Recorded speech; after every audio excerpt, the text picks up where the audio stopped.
খুব সুন্দর জায়গা, চারিদিকে উঁচু উঁচু পাহাড় আর লেক। আচ্ছা, পাহাড়ে হানিমুন? কিন্তু পাহাড়ে গিয়ে কি করবো বলো? ওই বসে বসে উঁচু পাহাড় আর ঝর্ণা দেখবো? প্রাণ ভরে দেখবো। আমি হিলটনে বুকিং দিয়েছি। না বাবু, আমি কখনো পাহাড়ে হানিমুন করতে যাব না। চলো বেটার আমরা একটা কাজ করি, আমরা কক্সবাজারে হানিমুন করতে যাই। কক্সবাজারের উত্তর সমুদ্রে, লোনা পানি আর রূপালী সৈকতে। চলো শোনো লক্ষ্মী, জানতে পারছি সংসার জীবনের শুরুতে না হাজবেন্ড আর ওয়াইফের মধ্যে এ ধরনের দ্বিমত পোষণ করার ব্যাপার একদম থাকা উচিত না। এটা খুব খারাপ, একদম ভালো হয় না। আর তাছাড়া ধরো আমি তো হোটেলে বুকিং দিয়ে ফেলেছি। বুকিং দিয়ে ফেলে তো আর কিছু করার নেই, এখন তো যেতেই হবে। আচ্ছা এক কাজ করো, হানিমুন করতে তুমি রাঙামাটি যাও আর আমি কক্সবাজার যাই।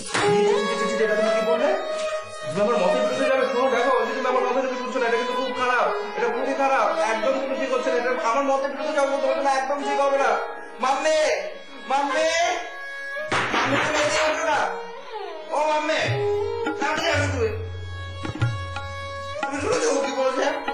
ঠিক আছে বাবা, সংসারের শুরুতে বিবাদ ভালো না। শোন, তোর বাবা তোদের জন্য ব্যাংককে হোটেলে বুকিং দিয়ে রেখেছে। প্লেনের টিকিটও রেডি, যা ঘুরে পাগল একটা।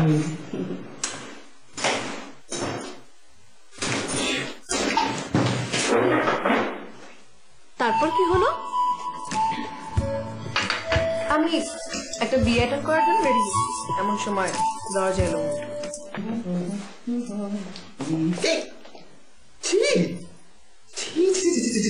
কি পড়েছো? কি শাড়ি পড়েছো? আসলে খোলা করে খোলো। যাও তাড়াতাড়ি একটা জামদানি শাড়ি পরো, যাও। কেন?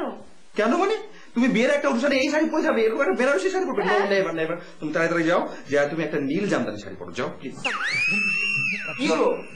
আরে আশ্চর্য, সুরজি বলতে একটা কথা আছে না নাকি? তোমার কাছ থেকে আমার শুনতে শিখতে হবে নাকি? অবভিয়াসলি, না থাকলে না জানলে সেটা শিখতে হবে। গটে সুরুচি, এরকম গরমের দিনে তুমি স্যুট পরে বিয়ে খেতে যাচ্ছ, কোন রুচি বোধ হয়? দেখো শোনো, বিয়ের পর প্রথম একটা অনুষ্ঠানে যাচ্ছি, সেখানে স্যুট পরে যাবো না তো কি পরে যাবো? লোকে দেখলে কি বলবে বলো? ও আচ্ছা, লোকের কথা এখন তুমি স্যুট পরে বিয়ে খেতে যাবে? হ্যাঁ, কারণ বিবাহিত পুরুষদের জন্য বিয়ে বাড়িতে স্যুট পরে যাওয়াটা হচ্ছে একটা কনভেনশন, তাই। কনভেনশন?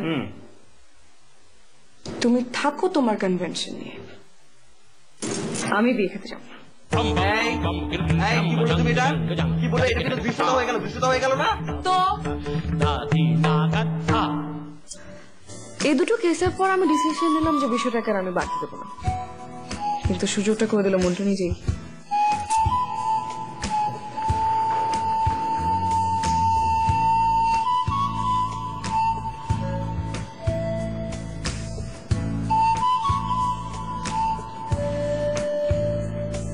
শোনো, আজকে আমার একটা কথা শুনতেই হবে, কিন্তু বলে দিচ্ছি।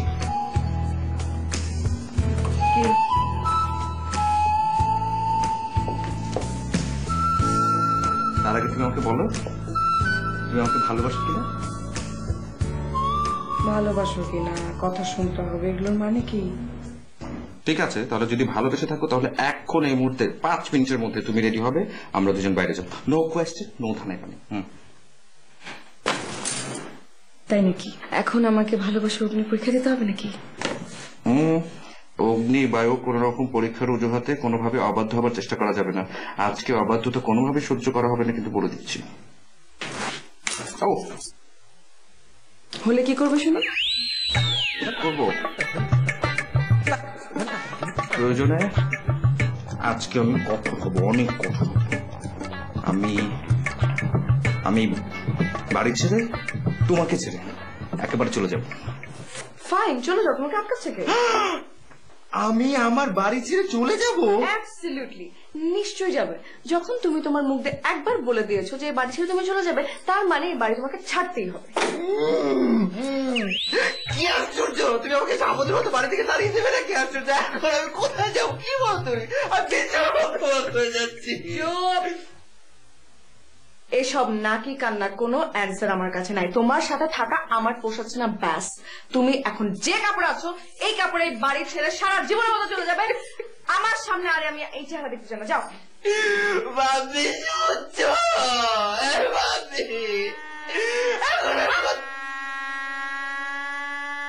আমি যাচ্ছি। খবরদার ভুলেও এই ড্রয়ার খোলার চেষ্টা করবে না।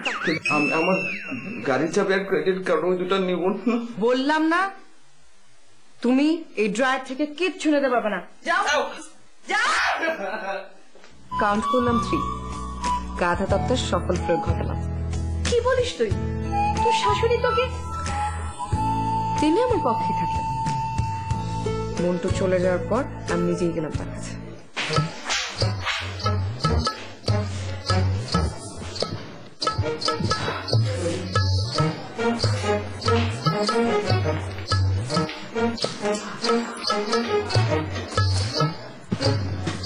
মা, আপু রাগ করুন তো। ও মা, রাগ করবো কেন মা? ওই যে তোমার ছেলেকে আমি বাসা থেকে বের করে দিলাম।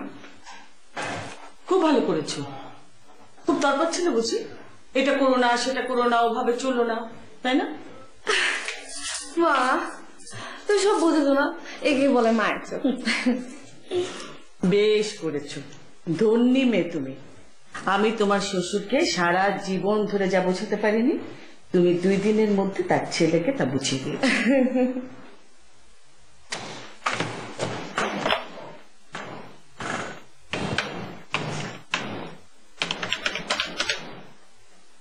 ও কি তুমি খাচ্ছ না কেন?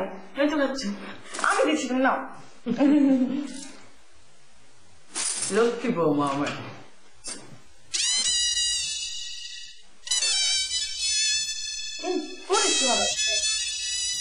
হ্যাঁ বাবা। হ্যাঁ রুবি, কেমন আছিস? আমি শুধু ভালো না, অনেক অনেক অনেক অনেক অনেক ভালো আছি। তুমি জানো আমার শাশুড়ি মা আমার জন্য ভেজিটেবল স্যুপ, ফ্রেঞ্চ ফ্রাই আর অন্ধন রান্না করেছেন। অন্ধনটা খেয়ে শেষ করে বলেছি, এখন ফ্রেঞ্চ ফ্রাই যা আমার প্লেটে ছিল ওটাও নিয়ে নিয়েছি। আমার কেন যেন মনে হচ্ছে যে আজকে আমি আর আমার শাশুড়ি মা এই ফ্রেঞ্চ ফ্রাই খাওয়ার বিশ্ব রেকর্ড করে ফেলবো। তোমার বাবাকে আসতে বলো না। ও বাবা, আমার শাশুড়ি তোমাকে আসতে বলেছে অন্ধন খাওয়ার জন্য। ও সরি, অন্ধন তো নেই, ফ্রেঞ্চ ফ্রাই আছে। তুমি এক কাজ করো, তুমি এসে ফ্রেঞ্চ ফ্রাই খেয়ে যাও। ও আচ্ছা বাবা, তুমি কেমন আছো বলো তো? তোমার হাঁটুর ব্যথা কমেছে? না, আচ্ছা রুবি, এই মন্টুর ঘটনা কি? কি হয়েছে? ও এখানে এসে পড়ে রয়েছে, এসব কি ছিল? ও বাড়ির লোকজন কি মনে করছেন? কোন পুরুষ মানুষ কোনোদিন এই কাজ করে না, কখনো করেছে? বাবা প্লিজ, তুমি আমাকে যা বলো আমি শুনতে রাজি আছি, কিন্তু তোমার জামাইয়ের ব্যাপারে আমাকে একটা সিঙ্গেল কথা বলবে না। না বাবা, বলবে না। তোমার জামাইকে আমি বলেছি যে আমার সাথে থাকতে যদি তোমার না পোষায় তো তুমি যেখানে খুশি, যে জায়গায় খুশি গিয়ে থাকতে পারো, কিন্তু প্লিজ আমাকে কোনো ধরনের কোনো বিরক্ত করবে না। আর বাবা তোমাকে বলেছি তুমি ওর হয়ে কোনো ধরনের তরফদারি আমার সাথে আসবে না। ফোন আছে। ও হ্যাঁ বাবা শোনো, ওই আমার ননদ একটু পরে আসবে, ও আমাকে শপিং এ নিয়ে যাবে, বুঝেছো? আর আমরা ওর গাড়িটা করে যাবো। ননদ বলেছে যে রাতের বেলা আমরা কোনো একটা ভালো রেস্টুরেন্টে খেয়ে নেবো। হ্যাঁ আচ্ছা বাবা শোনো, ফোন আছে, পরে ফোন দেবো তোমাকে। হ্যাঁ ওকে বাই। ও মাসি কি তোর তো শেষ না, আমি কথা বেশি।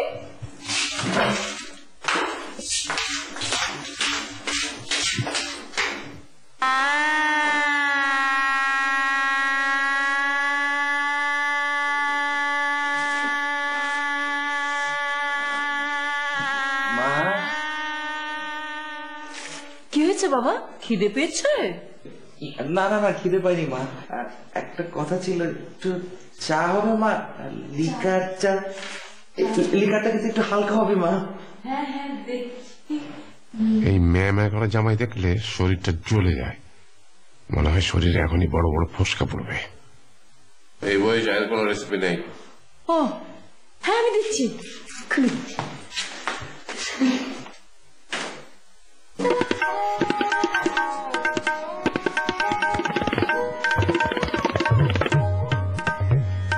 বাবা ভালো আছেন? অফিস থেকে কখন ফিরেছেন বাবা? অবশ্য রুবি আমাকে প্রায় বলে, আপনি এই বয়সে যে পরিশ্রম করতে পারেন সেটা কি আমরা এখনো পারবো না। আমার বউ বলে নাকি সব কথা? হ্যাঁ বলেই তো, কিন্তু আমি আসলে জিনিসটা বিশ্বাস করিনি, চোখে দেখিনি তো, এখন তো সচক্ষে দেখছি, এখন তো বুঝতে পারছি যে আপনি আসলে ভীষণ পরিশ্রমী একজন মানুষ। না, এই ছেলের কন্ডিশন তো খুবই খারাপ। এতক্ষণ মেয়া মেয়া করছিল, এখন বেয়া বেয়া করছে। ওকে এখন একটা কঠিন ধমক দেওয়া উচিত। বাবা, আপনি সিরিয়াসলি কিছু ভাবছেন? না, তুমি কেমন আছো বাবা মন্ত্র? আমাদের এখানে কোনো অসুবিধা হচ্ছে না তো? হ্যাঁ হচ্ছেই তো। না মানে হচ্ছে, কিন্তু আসলে বেশ অসুবিধাই হচ্ছে। আসলে আমি ভাবছিলাম যে কি করে বলবো, মানে ব্যাপারটা কি করে বলবো, কিন্তু আসলে এখন যেটা মনে হচ্ছে না বলে আমি থাকতে পারছি না, কারণ ব্যাপারটা বলাটা খুব জরুরি। কি অসুবিধা বাবা? বাবা আসলে এই গত দুদিন যাবৎ কাক ডাকা ভোরে আমার ঘুমটা ভেঙে যাচ্ছে বাবা। শহরে তো কাক ডাকা শব্দে ঘুম ভাঙে বাবা। এই শব্দটার টাইপের নামই হচ্ছে কাক ডাকা ভোর। এটা নাগরিক শব্দ। প্রবলেমটা আসলে অন্য জায়গায়। আমি আসলে একটু লেট রাইজার। কুঁড়ের বাচ্চা, নইলে কারো বউ কাউকে বিয়ের পরপরই ঘর থেকে বের করে দেয়? বাবা, আপনি আমাকে কিছু বলছেন? না বাবা, তোমার সেটা জানার দরকার নেই। গো হেড। তো মানে যেটা বলছিলাম, আমি আসলে ছোটখাটো না, একটু বড় মাপের লেট রাইজার। এই ইউজুয়ালি 10টার সময় ভেট্টি খাই আর কি।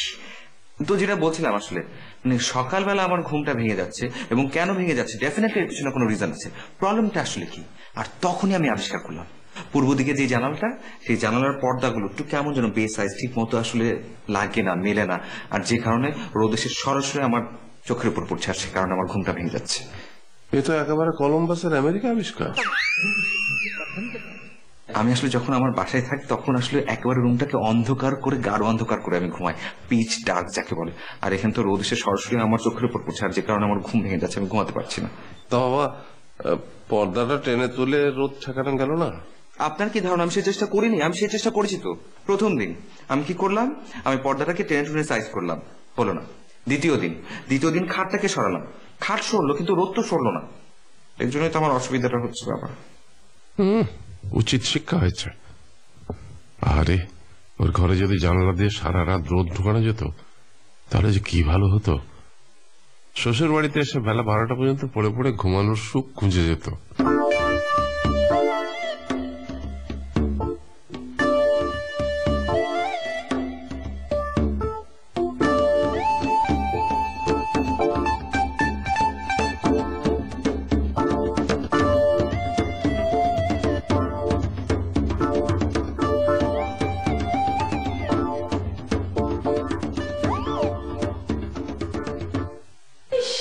জামাইটা নাস্তা করে চাটা না খেয়ে চলে আসলো। বাবা মন্টু, কি কোথায় যাচ্ছ বাবা? মা আমি আসি। ও কেন? না কেন কিছু নেই মা, 4 দিন তো হয়ে গেল, অনেক দিন থাকলাম, এখন আমি আসি মা। আপনাদেরকে তো অনেক কষ্ট দিলাম। এটা কোনো কথা হলো বাবা? আমাদের কিসের কষ্ট? কষ্ট তো পেয়েছো তুমি বাবা। না মা, আমি কোনো কষ্ট। মা, হ্যাঁ বাবার পাঞ্জাবিটা খুব সুন্দর, দেখতে অনেক একটু ঢিলে ঢালা, কিন্তু কোনো সমস্যা নেই, অনেক সুন্দর একটা পাঞ্জাবি। তোমার পছন্দ হয়েছে? অসুবিধা নেই বাবা, আমি এই কাপড়ে তোমার মাপের একটা পাঞ্জাবি বানিয়ে রুবির হাতে দিয়ে আসবো। হ্যাঁ তাহলে এটা রেখেই যাই মা। ঠিক আছে বাবা, চাটা আসি। আবার এসো বাবা। সাবধানে। ঠিক আছে।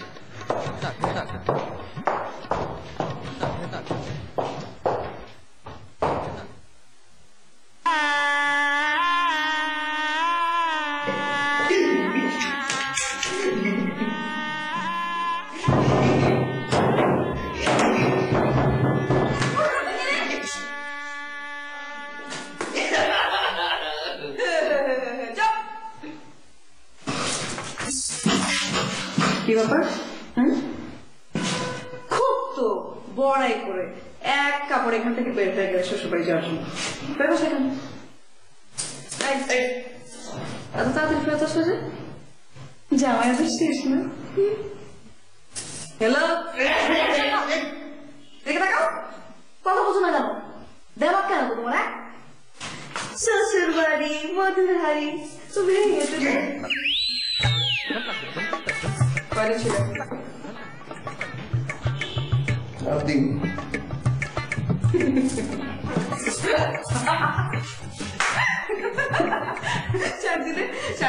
জামাই আলো খাবেন না? হায় রে আমার জামাই রে।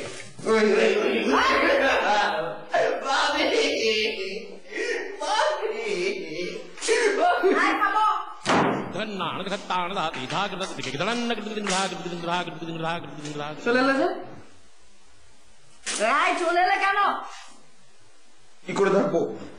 তোমার বাবার সারাক্ষণ শুধু ধমকানোমূলক আচরণ। হ্যাঁ, সারাক্ষণ মনে হচ্ছে ওকে তাড়িয়ে দেবে বাসা থেকে। হ্যাঁ, কেমন করছিল তোকে বলে বোঝাতে পারবো না। মাত্র 4টা দিন দেখেছি, কিন্তু আমার সাথে যা তা রকমের বাজে ব্যবহার করেছে। কি মনে হচ্ছিল জানো? মনে হচ্ছিল যে আমি একটা জল জ্বালা, আমাকে বাসা থেকে তাড়িয়ে দিতে পারলে উনি বেঁচে যান। কে? আমার বাবা? বাবা। আমার বাবা তোমার সাথে এরকম করেছে? হ্যাঁ, আমি বুঝতে পারলাম না, আমার বাবা তোমার সাথে এরকম করেছে? বলছি তো তোমার বাবা এরকম করছে। তুমি তার একমাত্র মেয়ের জামাই, তোমার সাথে এরকম ব্যবহার করতে পারলো? তা আমি দেখাচ্ছি না। কোনো মতে দেখা দাও। দেখো, কোনো হাঙ্গামা করার দরকার নেই। আমি তো নিরাপদে চলে এসেছি না। নিরাপদে মানে? আমার খুলে বলবো ব্যাপারটা কি হচ্ছে? কি হচ্ছে? আমাদেরকে দেখাও। কাঁদে না বাবা। সুইট বাবা, কি হয়েছে বলো? তোমার বাবা ঘোর আমাকে অপমান করেছে। তো তোমার বাবা অনেক ভালো, শাশুড়ি শুনে ভালো, কিন্তু তোমার বাবা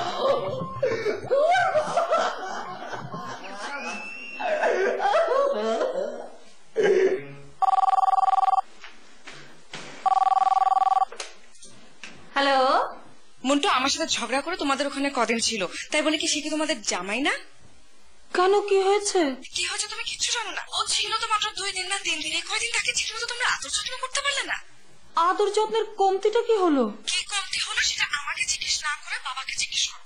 মানুষটার যদি কোনো রকমের ন্যূনতম কাণ্ড থাকে। তোমাদের জামাই যখন আমাকে সব কথা খুলে বললো, লজ্জায় তোমার মাথায় হেঁট হয়ে গেল। আমি আর কি বলবো মা, বলো।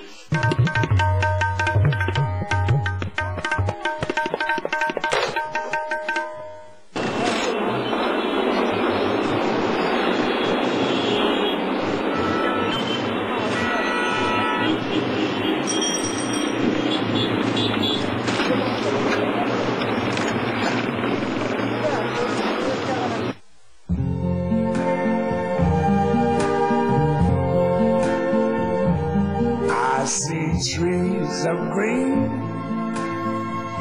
red roses too. I see them bloom for me and you, and I think to myself, what a wonderful world. কি ব্যাপার, মন খারাপ করে এখানে দাঁড়িয়ে আছো কেন? চলো একটু বাইরে থেকে ঘুরে আসি। বাইরে কিছু খাওয়া দাওয়া করি, এই ধরো বেশি কিছু না, একটু স্যুপ, একটু অঞ্চন, চলে যাই। কি শরীর টরীর খারাপ নাকি? দেখি। রুবি ফোন করেছিল। এই রে, আবার দুদিনের মধ্যে ঝগড়া হয়েছে বুঝি? মেয়ে ফোন করে অনেক রাগারাগি করলো। বুঝতে পেরেছি, নিশ্চয়ই আমার হাঁটুর ব্যথা নিয়ে। জি না, জামাইয়ের যত্ন হয়নি তাই কমপ্লেন করেছে। যত্ন হয়নি মানে? আলু, পটল, সিনেমা, পাঞ্জাবি কি পায়নি গাধাটা, তারপরেও কমপ্লেন? এখন আমার কি মনে হচ্ছে জানো, শুধু গাধাটাকে কেন, তোর মেয়েটাকে শুধু ঠাটিয়ে চড় মারা দরকার। তুমি যদি না পারতে আমাকে বলতে, আমি ব্যবস্থা করতাম। কি বলিনি তোমাকে? তুমি আমাকে দুষ্ট কেন? আমি কি দোষ করেছি? ও, তুমি এসবের মাঝে নেই? মেয়ে তো তোমার বিরুদ্ধে বললো। আমার বিরুদ্ধে বলেছে তোমার মেয়ে? ও, এখন আমার মেয়ে না? বেশ, শোনো, কাল রাতে নাকি জামাই তোমাকে বলেছিল পূব দিকের জানালাটাই তার খুব অসুবিধা হচ্ছে, পর্দাটাই সমস্যা, সকালের রোদ এসে তার ঘুম ভেঙে যাচ্ছিল। তুমি নাকি বলেছিলে তক্ষুনি ঠিক করে দিচ্ছি। কি বলনি? তারপর কি করলে? ব্যবস্থাটা কি করলে? সব ভুলে গেলে না? নিজে নাক ডেকে ঘুমোতে শুরু করলে। আমার মেয়েটা টেলিফোনে কেঁদেই ফেললো, বললো মা বাড়িতে একটা এক্সট্রা বড় পর্দা ছিল না, নাকি জামাইয়ের ঘরে পর্দা টানাতে বাবার খুব লজ্জা হচ্ছিল। জামাইটা আমার 3 রাত ঘুমোতে পারেনি, টকটকে লাল চোখ নিয়ে এসে বাড়ি ফিরেছে। এসবের মানে কি? এই এত ঝগড়া, এখন বলো এই গাধা বরটার জন্য প্রেম উঠলে উঠলো, কমপ্লেন পর্যন্ত করেছে। হ্যাঁ করেছে। তুমি হয়তো ভাবছো আমি রাগছি না কেন, আমার যা মেজাজ মর্জি তাদের রাগ করা উচিত, কিন্তু এই গাধাটার 3 রাতের ঘুম নষ্ট করতে পারার আনন্দে আমি রাখছি না, তাকে একটা শিক্ষা দেওয়া গেছে। এবার তোমার পালা। জরিনা, তোমার ভাইজানের বাড়ি যাচ্ছি। শ্বশুর শাশুড়ি না থাকলে কি, তোমার ভাইজান নিশ্চয়ই আমাকে শ্বশুর বাড়ির মতোই আদর যত্ন করবেন।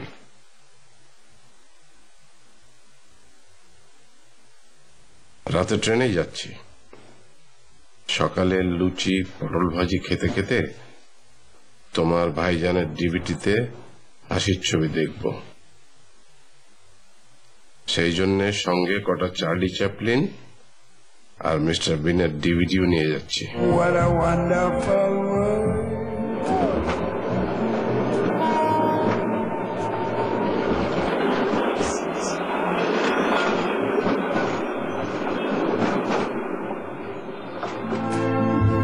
The bright blessed day, the dark sacred night, and I think to myself, what a wonderful world.